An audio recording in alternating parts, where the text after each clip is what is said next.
I got an email about a year ago. It was a department-wide email, went to all of us in our floor, and there's a lot of employees where I work. And it said that we were to be aware of a situation happening with this person that we work with. I don't know this person. Like I said, where I work, there are a lot of people. I gave the name of the person and said she was just diagnosed with stage 4 brain cancer. Stage 4. Said she was going into surgery that day. It was going to be 4 to 6 hours long. If everything went perfect in the surgery, it might extend her life by 2 years. Otherwise, she had less than 2 months. Now, that needless to say, when you read an email like that, I didn't even know the person, but could feel something. I mean, I can imagine all my coworkers who knew her, how this felt to all of them. I mean, can you imagine, though, being that woman sitting in the doctor's office and the doctor looks at you and says, you have less than 2 years if everything goes perfect. I mean, I can't imagine what that's like to hear those words. And that's what she heard. Now, the interesting thing is, we're talking about this series on eternity, and this is a challenging thing to think about. John Grisham, you ever read any John Grisham books? He's one of the best-selling authors in America today. John Grisham's spiritual journey was kick-started, he said, in college when one of his friends was diagnosed with a terminal illness. He wasn't going to make it out of college. So, I mean, what a shock. And so John went to his friend and said, what do you think about when you get that message? That your time on earth, you know the basic time frame for what you have left. And this young man said, there's 3 things you do. You get things right with God. You spend as much time with those you love as you can, and you settle up with everybody else. Now, the interesting thing about this slide, look at this. All of them are relational, right? Your relationship with God and your relationship with the people you love and your relationships. There's nothing on here about what he wanted to spend or buy, right? Because that's just stupid. Because you really don't care. All of life, as we say over and over again, is about relationships. If you get that message someday, you will understand that crystal clear. It is all about relationships. That's all it's about. A relationship with God, a relationship with people. And if you get that message, that's all that will matter to you. And by the way, if this is how we would respond, and we would, that's true. That's what we would all do. If this is how we would respond when we know our end date, shouldn't we just be living that way anyway? Why do we have to wait? Shouldn't God be the most important thing anyway? And people and we love, shouldn't they be the second most important thing? Shouldn't we just be living this way? Grisham said, and he wrote on, he said, in his spiritual journey, it was such a key moment for him. He said, if you attempt to talk to a dying man about sports or business, he's no longer interested. He now sees other things as more important. And he said, people who are dying recognize what we often forget, that we are standing on the brink of another world. You know that's true, right? We're standing on the brink of another world. And he said the focus of a person who's about to lose their life is different than it was when they thought they had years and years of life, right? And focus is the key word. Over and over again, Jesus and then the rest of the writers of the New Testament said, your focus really matters. One of the verses, and the reason I'm doing this series is about 2 months ago, one of the verses that popped up in my daily feed said this. In the book of Colossians, it said, set your mind on things above, not on things below. And when I read that verse, one of the things that, it just struck me, and I thought, you know what, God wants me to teach a series on eternity. Setting our mind on things above, not on things below. We need to have this perspective shift like these people get. It's really, really hard to do, as you can imagine, because the moment you walk out of here, you're going to have a world that says, no, set your mind on things below. You need more here and now. It's all about the here and now. And God says, no, it isn't. And so this series is all about reminding us of what the Bible would say is true for us. And the Bible would say that you're here on earth. The short time that you have on earth, this short little time, like I just said, it's almost, at the time of this teaching, it's almost halfway through November right now of 2018. You know what's going to happen. A moment, we're going to turn around and we're going to be saying Happy New Year, right? That's how it's going to go. All of you understand that time is going so fast. You get a short little time on earth. So why are you here on earth? We said last week, you are here on earth. Life on earth is all about preparing for eternity. This short little time you get right here is all about preparing for eternity. That's the one that will never, ever, ever end. And that's why we're supposed to think about eternity, and it's really, really hard to do. Rick Warren said this, I may live 60 to 100 years on earth, but I'm going to spend trillions of years in eternity. Which matters most? I mean, all of life, all of our time on earth, the short time on earth is all about doing the things that will matter forever in eternity. And it's about preparing for eternity. And so we talked about this last week when we started. We said, my life on earth is all about preparing for eternity. If you missed last week's message, I said there are two things you need to do to start. The first thing you do is you remember this world is not our home. In the New Testament, in the book of 1 Corinthians, it says, your body is a tent. While we live in the tent of this body, it's fragile, right? Tents can easily be torn down. And every time we hear a story like the one I just told you, we're reminded how fragile and temporary these tents are, aren't they? They're fragile. They're wearing out. In a very short time, I will not be able to stand here teaching in front of you without glasses on, because this tent's wearing out, and these words are getting hard to read, and I'm just being stubborn. In a short time, I'll be standing here with glasses on, because this tent's wearing out. It's a tent, right? It's not lasting forever. This isn't the Taj Mahal.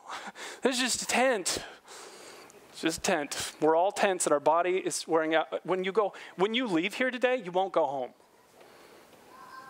You won't go home. You'll go to the place where you live temporarily. But if you think you're going to be there 100 years from now,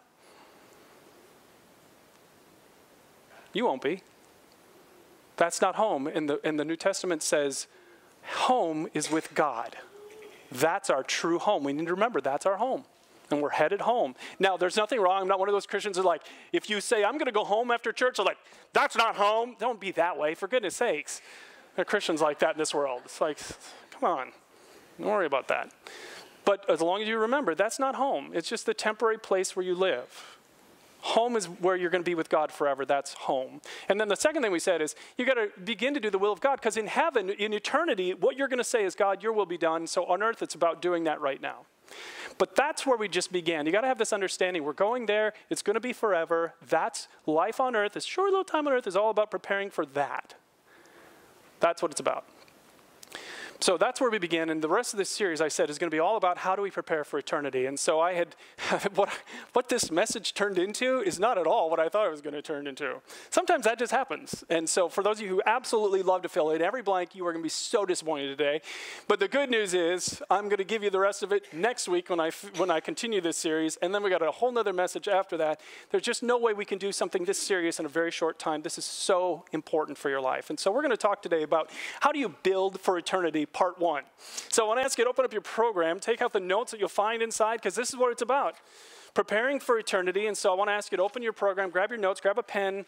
Let's go ahead and fill in. There are going to be some things you're going to want to fill in. And welcome to those of you who are watching on YouTube. So glad you've tuned in today. In the comments section are these notes. If you want to open them up and follow along, you're welcome to do that. So I have 1 point today. 1.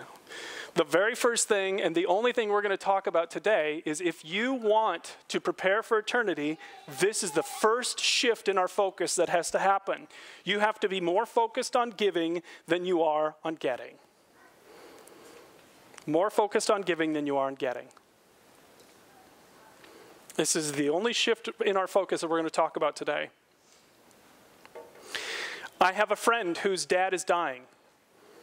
Matter of fact, whenever my friend calls me, I know that he could be about to tell me that his dad just passed away.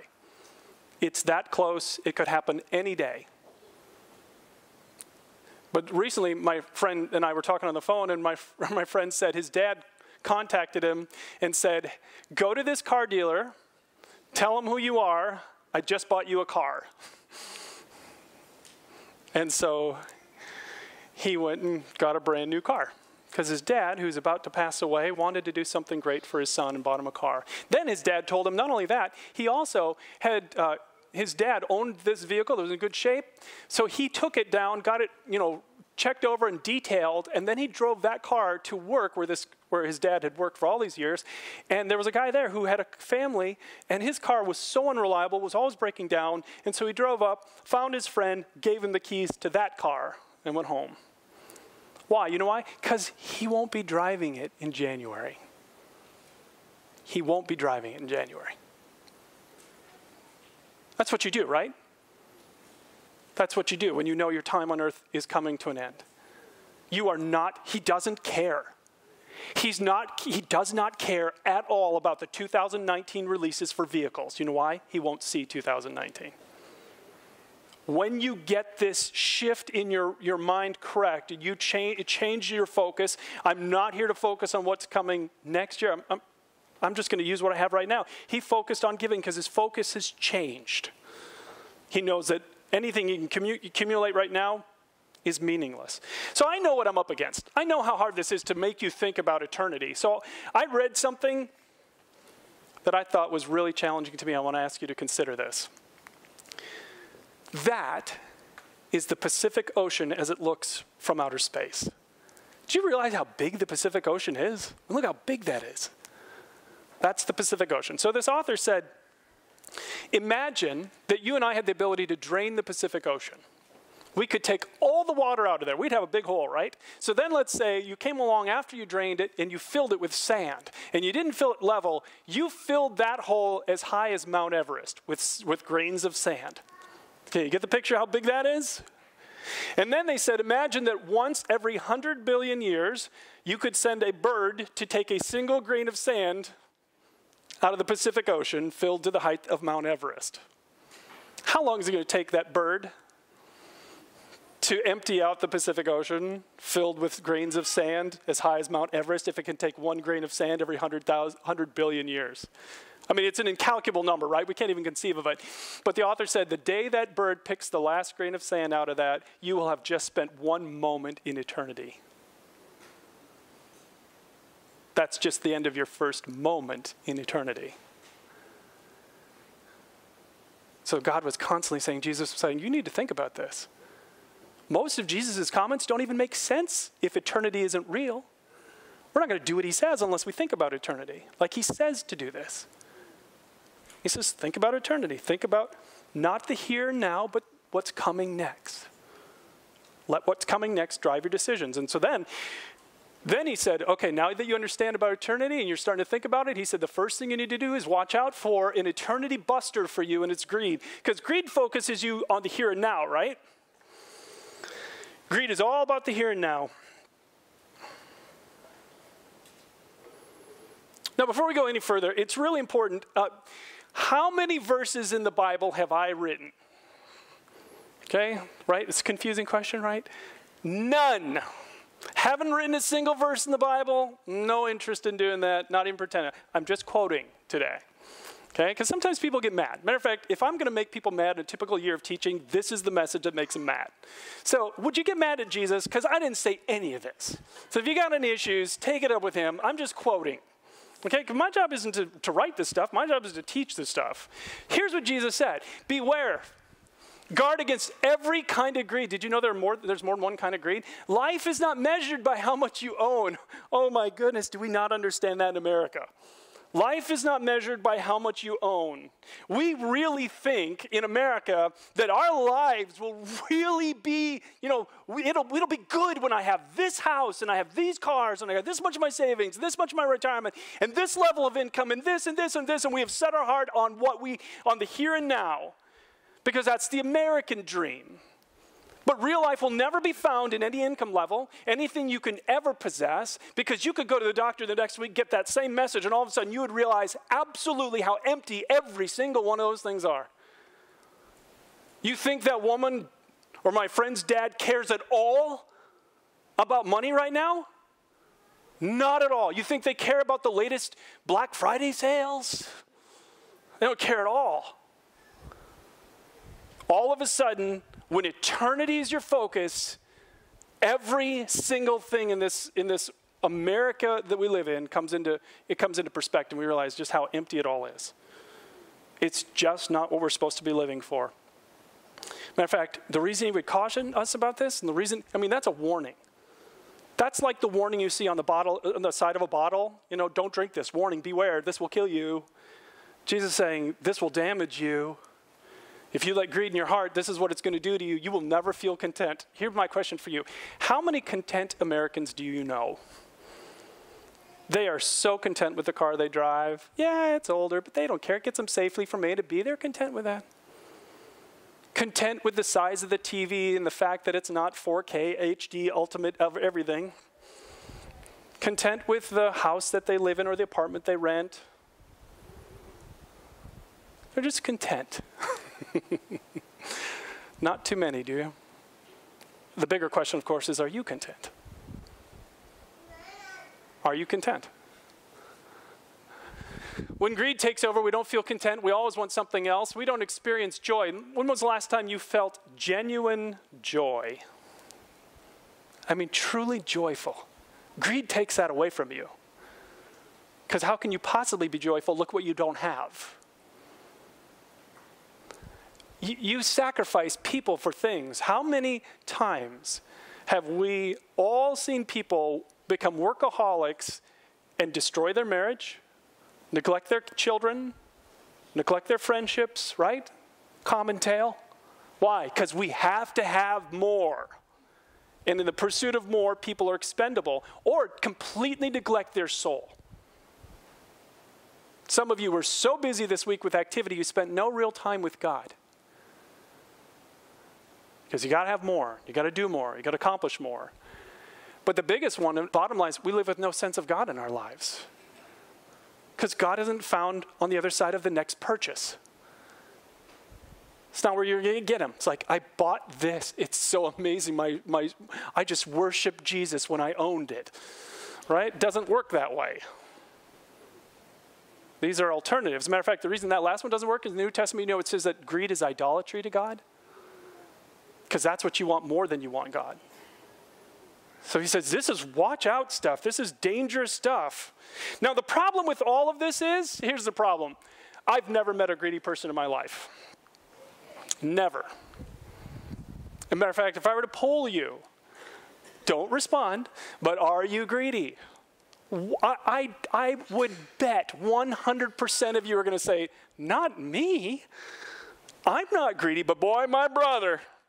Boy, my aunt. Man, oh man, can I tell you stories about my coworker? Right. We don't think we have a problem with this. The interesting thing is Tim Keller's a very famous pastor in New York. He said, Jesus warns people far more about greed than sex, yet almost no one thinks they're guilty of greed. So, my challenge to you today, since Jesus said, beware, this will undermine everything of value in your life. You can't let greed into your heart. It is toxic to you, toxic to relationships, toxic to your faith. So you need to know, are you greedy? And nobody thinks they are. By the way, here's the definition of greed that I found online. Greed is simply the assumption that everything that comes your way is for your consumption. Is that what you assume? Do you assume that every dollar you earn is yours and you do what you want? What if that definition is true?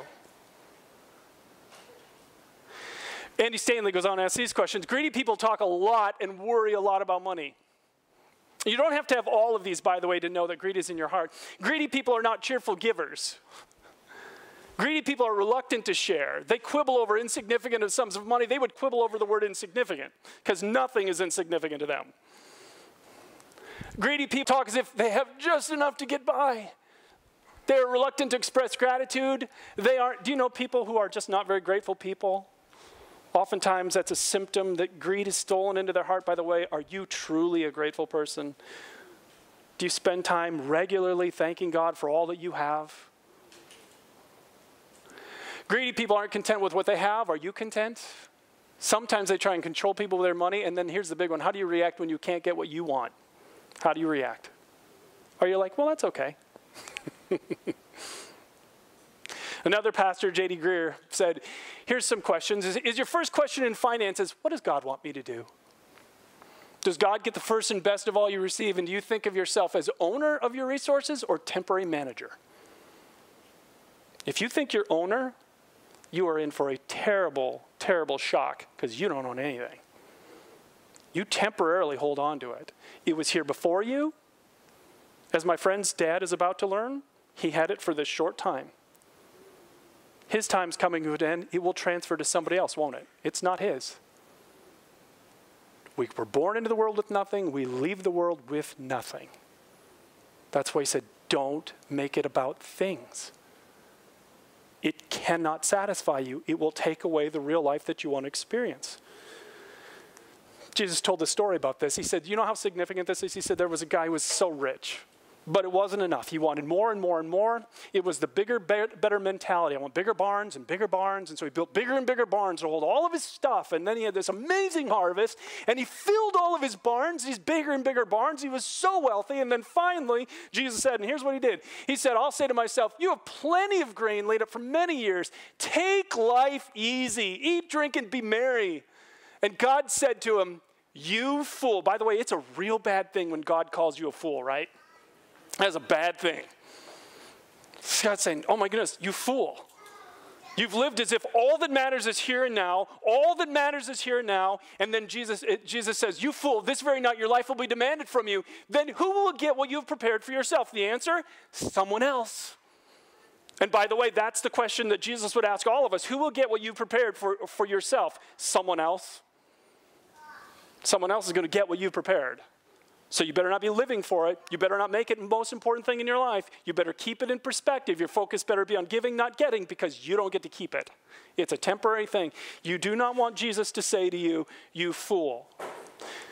Andy Stanley, commenting on that story, said, those whose eagerness to store up material goods outpaces their willingness to give will suffer a complete and total loss when their time runs out. My question to you is that your future?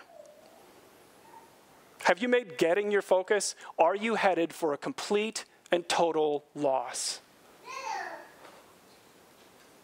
Is that what you're headed for? So Jesus said, I don't want this for any of you. Beware of greed. It will destroy your life. It will not bring you anything good. And he said, instead, here's what I want for you. Increase your giving. On your notes, write that down. Some of you do not want to write that down. That's okay. Increase your giving.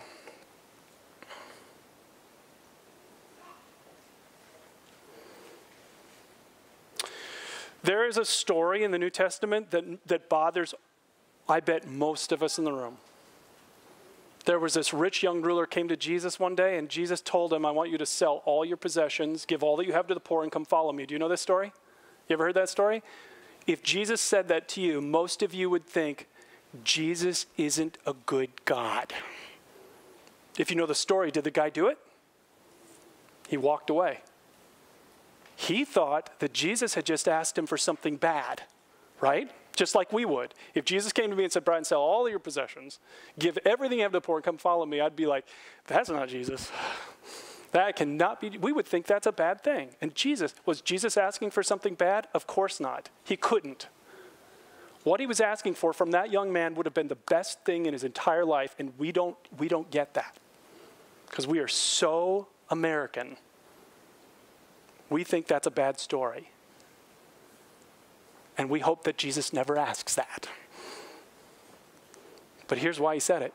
Sell your possessions, give to the poor, provide purses for yourselves that will not wear out, a treasure in heaven that will never fail, where no thief comes near, no moth destroys, for where your treasure is, there your heart will be also. So much in that verse. Some of you, if I said, tell me the last time you really saw God show up in your life, where you saw him do something for you or for someone you love and answered a prayer, where it just was like, oh my goodness, I can't wait to tell my friends about this. Can you think of the last time you saw God working in your life like that? Some of you can, some of you can't. And for some of you, the reason you can't is because you are not pursuing God. You're pursuing stuff. He says, when you shift and your focus is more on what you can give in this world rather than what you can get, then the result will be a spiritual change in your heart. Because where your heart is, there your treasure is. You want to be deeply connected with God, you give more, because the outcome of that is as you give more away, he says the result is you store more stuff up in heaven. You transfer your stuff into eternity when you give it away. It stops becoming here and now. It becomes eternal. God keeps track of it. And wherever you got more of your stuff, here on earth or up above, that's where your heart's going to be. And something spiritually significant happens when you give more. So just in practical terms, we have all these boxes sitting on the stage. You may not be able to see this on the camera, but We did this gift earlier in the year for Samaritan's Purse. Fill a shoebox, we said. Go out and buy some stuff. Here's a boys' box. The boys' stuff is cooler, if I'm just going to say that. So I was looking through this boys' box this morning, and some of you went out and you bought all these great things. This little boy is going to be getting somewhere, these go to a third world country where there's a child right now who has absolutely nothing. And he's about to get a box from one of you filled with all these things. It's going to have a harmonic in it. Imagine how much fun he's going to have with this. He's never held a musical instrument in his entire life, and he's going to be able to play music because one of you spent probably 50 cents on a little harmonica. And then this is so cool, farm animals. And he's going to be able to play with little farm animals because some of you went out and you bought 16 pieces of planet Earth farm animals. But what you may not have realized is the moment you spent the money that day, the moment you gave it away, it stopped being earthly and became eternal. The moment you did it. The moment you gave, God on his throne said, oh my goodness, they just bought plastic farm animals. That goes in their account. Right now, I'm writing it down. Book it. And when they get into heaven, Jesus is going to say, thank you. I never had a musical instrument my whole life, and you gave it to me. And we're going to say, when did we give this to you? And he said, what you gave to that little boy, you gave to me. You know that's how this works, right? When you give, it stops being here and now and becomes eternal. Your life is about preparing for eternity. That's why giving is so important. Giving shifts our focus. So the result is we have less here and now, right? So we have less on earth, but more in eternity. You're going to be there forever. Where do you want your treasure? You store it up. Plenty of people do. Plenty of people store it up here and now, and then they get that note. They get that message from the doctor. And then all of a sudden they realize the foolishness of all that. So Jesus said, don't do that. Go down this path instead. First, give generously. Generosity is supposed to define us. This is how we're supposed to live our lives, as we are generous, becoming more and more generous people. Are you becoming a more generous human being? Or is more of what you're earning going back to you? Again, Paul wrote this in 1 Timothy 6:18. It says, tell them to use their money to do good. They should be rich in good works and generous to those in need, always being ready to share. So he said, this is how I want you to live. And this is also from Andy Stanley. Look at this. He said, you've got to give to the point that it forces you to adjust your lifestyle. So do you give to that level? Do you give in such a way that it forces you to adjust your lifestyle? Now, some of you are like, are you kidding me? I have so much debt. $10 would be making me adjust my lifestyle. That's not what we're talking about. I literally heard of I was talking to a friend this last week, and they were telling me about this couple that they know. They don't make a lot of money, and yet they just both went out and each bought brand new cars. Their car payments are $1,000 a month, and they don't make a lot of money. So if they were listening to me today, they'd be like, oh yeah, man, $20 is all we can give. It's going to force us to adjust our lifestyle. Why? Because you've spent everything. That's not what I'm talking about. That is not what I'm talking about. I'm talking about, does your giving force you to adjust your lifestyle because it's within reason for what you have? You are generous overall based on what you have. That's what I'm asking. So does your giving do that? Is it really generous? Second, he says, give out of love. This really matters to God. This really matters to God.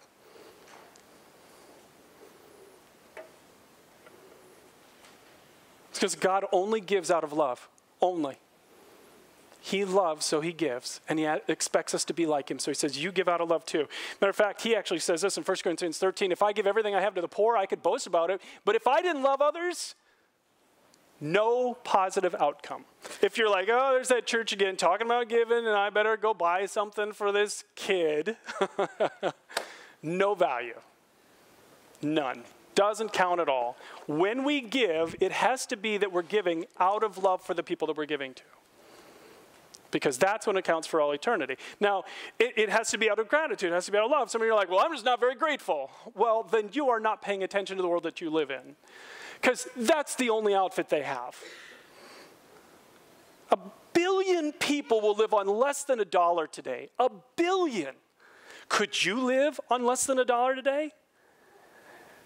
And they do it every day.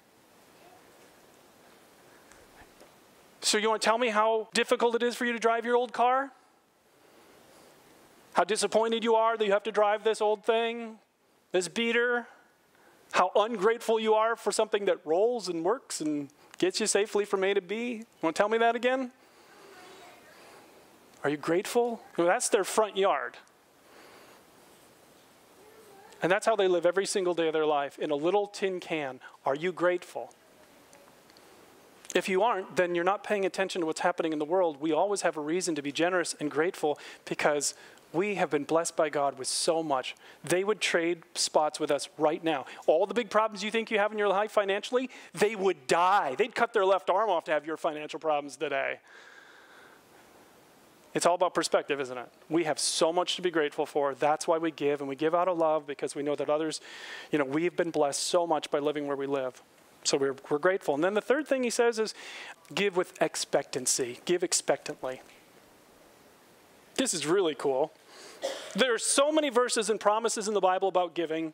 I could put so many verses. I just picked my favorite one. Again, we're going back to Jesus. Here's what he said. Jesus said, give and you will receive. It's a promise from God. Your gift will return to you not only in full, it'll be pressed down, shaken together to make room for more, running over and poured into your lap. And the amount you give will determine the amount you get back from God. Did you know that's how God views this?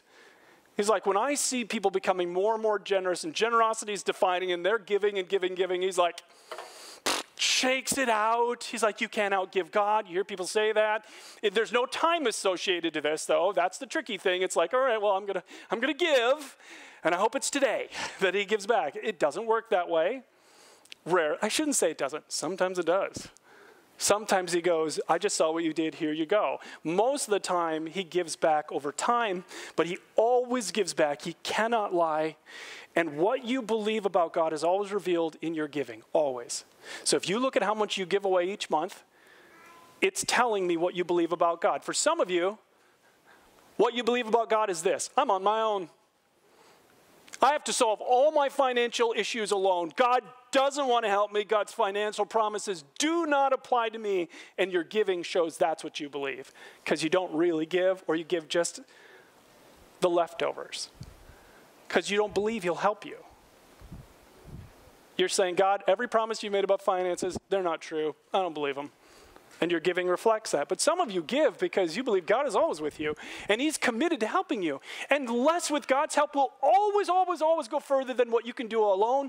And God's financial promises apply to you. If you believe that, what are you going to do? Your giving always reveals what you believe. It always reveals what you believe. Do you believe? Then you're going to give. If not, you won't give. Your giving is always reveals what you believe. Now, here's the tricky part, because this is what I think the Bible teaches about giving. The Bible teaches, first off, something called tithing. The first tenth of what you earn, you give back to God in gratitude at the place where you worship. That's called tithing. And then beyond that are what we call offerings in the Bible. This is giving to needs above and beyond the 10%. So some of you are like, are you kidding me? This is what the Bible teaches, and this isn't a message on that today, but that's what I believe the Bible teaches. I could show you verse after verse about all of those things. Is that we are supposed to be radically generous. Now, the only way you're going to do what God says is obviously is if you really live on less, right? Then you can give more. It's the only way you're going to do it. And you're only going to do that if you believe what God has said. That's the only way you're going to do that. But here's what I'm asking you to think about this. I mean, is that going to make you adjust your lifestyle? Oh, man, yeah. Why would we even think about doing what God says? Why would we even think about it? Currently, this is what I want you to know. Christians around the globe give 2.5% of their income, not 10%, 2.5%. If Christians just did that first one alone, do you know what we could do? If just Christians gave 1/10 of what they earned, it would generate an additional $165 billion. $25 billion would relieve all global hunger. A child would never starve to death again, anywhere around the globe. $12 billion could eliminate illiteracy in 5 years, and you know how important education is for the future.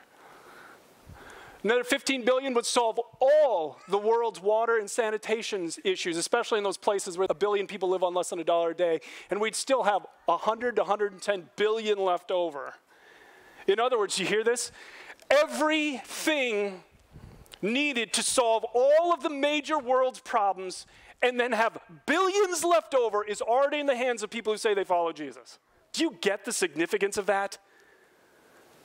We can sit here and say, why doesn't God do more? Why doesn't God has said, how much more do I got? It's all there. Everything needed to solve every one of the major world problems. No child ever has to starve to get to death ever again. Already taken care of. All the resources are already there. We just need to do what he already says to do. Now, here's what I want you to know. You always look foolish to somebody, don't you? And when it comes to money, you're going to look foolish.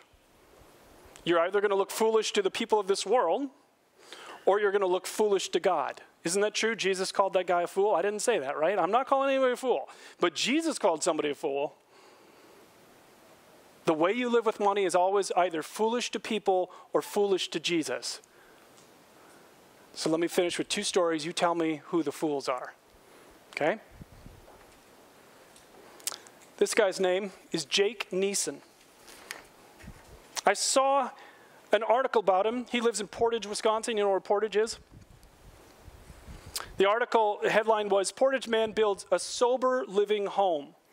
You know what a sober living home is? It's a recovery, it's a house where people go to live who are addicted. Drugs, alcohol, whatever their addiction is, they go to live there. And so the picture in the article was, that was the dining room, and he was really excited about the artwork. And starting now, right now, 5 to 7 people live in this home. And there's a home manager, and they live life together. This was taken at the time before the home was finished.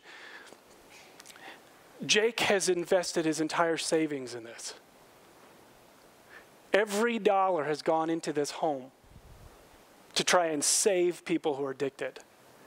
You know why? 3 years ago, Jake was in a car accident. And the doctor prescribed very strong pain medication. And like so many times in America, he became addicted to it. His addictions are controlling. He began to do all the things that we associate with a drug addiction, and eventually got caught. He got arrested. He was in and out of jail. He was in and out of these medical treatment plants. Nothing worked until finally someone put him in one of those sober living homes. You live there, and you live with other people who are struggling with the same stuff, and there's a home manager, and there's ongoing treatment. He said, we need more than just 3 hours of counseling a week, a couple of times a week. We need to do life with other people like this. That's what saved him, he said. It saved him. He's been clean for over 3 years now. And so God put it on his heart that there are people in Portage, the drug use in Portage, just like everywhere, is just rampant. People are overdosing. He's like, not another day. I'm not living another day. I will spend every dollar I have to help even one more person get out of that. Matter of fact, the closing line in the article just floored me. He said, I found something I want to do in my life that I'm passionate about that kind of limits the idea of it being a challenge. It's more of a gift. It's a gift and an opportunity instead of a challenge. It's a gift to empty out your savings account and to spend everything you have to try and rescue one more person. Now, there are a lot of people who would say he's the fool, right? Because he could have a better retirement, he could have a newer car, and he could spend all that money on himself. That's story number 1. Is he a fool? Story number 2.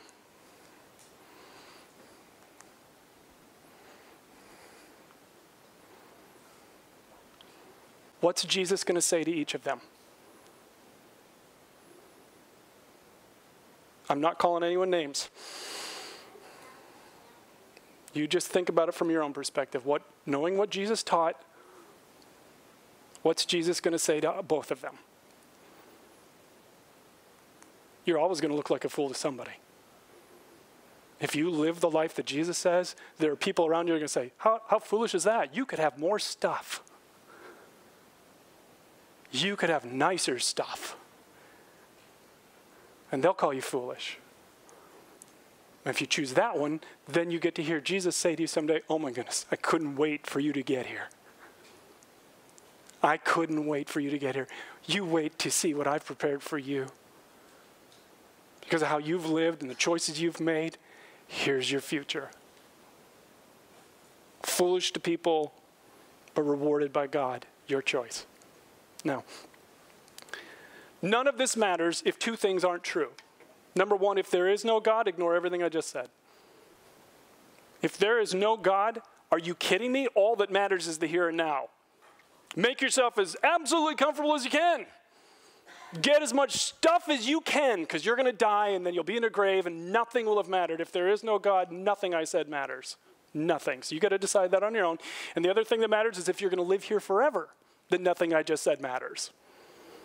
Because if you're going to stay here forever, then my goodness, you better store up lots of stuff because you're going to be here forever. But if there is a God and you don't get to stay here and you are headed toward eternity, then you need to give this some thought. Because Jesus said by your giving, by focusing more on giving, you are storing up stuff in eternity forever.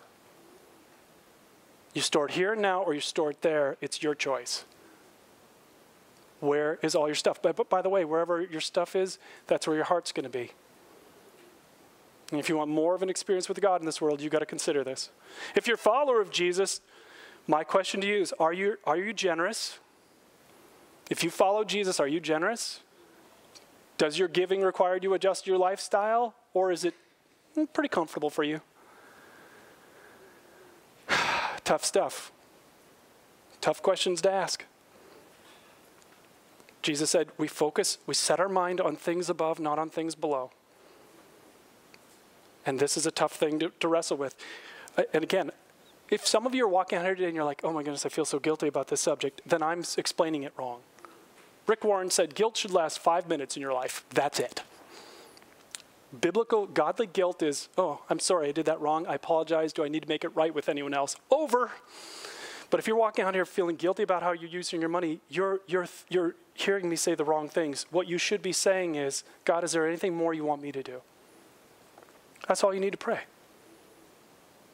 You're sitting here listening to this going, okay, God, what more do you want me to do? That's the right question. I don't want you to feel guilty. I want you just to turn to him and say, God, what more do you want me to do? Now, the thing that compels us is 3 times in the Bible, God says he is a generous God. And you see that in what he gave for all of us. When we were in need, God gave his only son. We could do nothing to make ourselves right with a pure and holy God. So he did everything. He didn't even stop when it meant that his own son had to die for all of us. He gave his son because he loved us. He's the model. We follow him. Let me have you bow your heads. Maybe spiritually, this is where you're at today, is you don't really have this deep connection with God. And the good news is God did everything. He already paid every price that needed to be paid in order for you to get to know him better. The reason Jesus came into this world was to die for what we've done that's wrong. And then he rose again, proving he could forgive everyone. He wants you to have eternal life with him. If you want this gift, he'll give it to you right now. You just have to ask for it. And everyone who calls on him will be saved. With your heart, with your head bowed and your eyes closed, just say something like this in your heart to him. Say, Jesus, I'm turning to you today. I want this gift. I want to be forgiven.